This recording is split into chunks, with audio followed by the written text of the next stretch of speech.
A lot of the work you do is with blocks. It's the core shape for the platform. Samuel Jordan has been making video games since he was 15 years old. I've gone from making clothing stores to 3D cafes and food restaurants to now full-fledged games. He's made all of these on a free online gaming platform called Roblox, which is available on desktop, mobile devices, and Xbox consoles. Last year, at the age of 21, Jordan earned more than $600,000. Not yet. He's among the 7 million Roblox developers who've built the company a library of over 20 million games and experiences. And this has attracted about 33 million daily users, and more than half of them are under the age of 13. The pandemic fueled this model, and Roblox became a place where kids at home could hang out. This has made it one of the most valuable video game companies in the world, and on its first day of trading in March, saw a market valuation of $45 billion.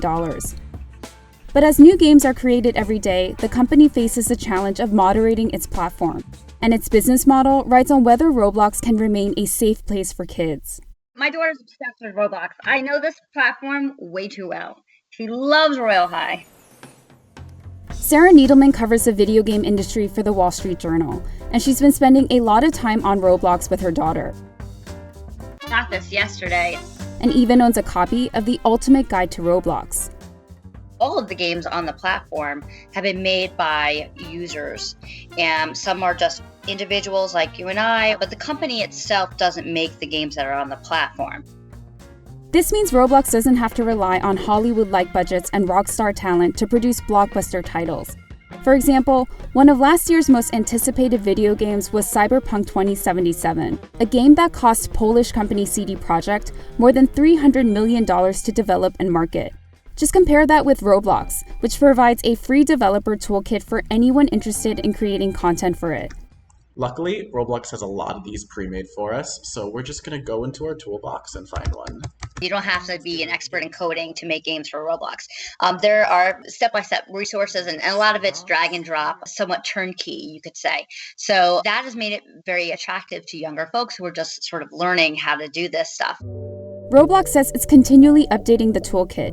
This helps developers make engaging content so its players don't get bored. They can make higher quality games, and the kind of games that adults would appreciate more so than youngsters. They're more complicated, they're more challenging. This creates an ecosystem of players and developers. Just look at Samuel Jordan.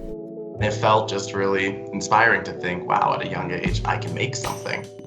He first started playing in 2011, and 4 years later, he began creating his own worlds, like Fairy Tale. Yay! A new friend! Today, he's building complex games for young children, and even took a break from college during the pandemic to focus on Roblox with his friends. Jordan was also handpicked by the company when he was 19 years old to help expand the toolkit. They've also increased the amount of textures you can add in game, and it's really helped to really build an atmosphere for your games. Games are free to play on Roblox, so Jordan only starts to earn money when a player spends the in-game currency called Robux.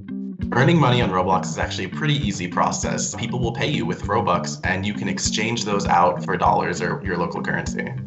So players can link their accounts to credit cards, and for young children, they can use prepaid gift cards. With Robux, they can buy this Prince jacket or pay for a pass to visit the Dream Mansion. Jordan also makes money from collaborations with brands, turning real-world products into Roblox items, but he doesn't get to keep all the money. Developers receive 70% of the Robux spent in their games, and get 30% of the Robux spent on items they put up for sale. Roblox says the rest goes to running the business, including hosting services and operations.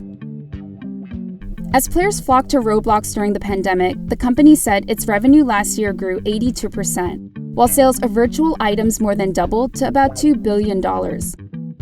But user loyalty hasn't translated into profits. The company has incurred net losses since its inception in 2004, and last year, those losses exceeded $250 million, in part because of higher operating costs.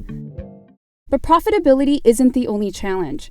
There's been an increasing amount of adult content on some games. All the sorts of bad actors you see on social media, you would have to assume could happen on a site like Roblox. The only difference is that Roblox happens to appeal to a very young audience, who is probably, youngsters are more vulnerable. to bad actors than adults may be. And so it raises the bar in terms of moderation.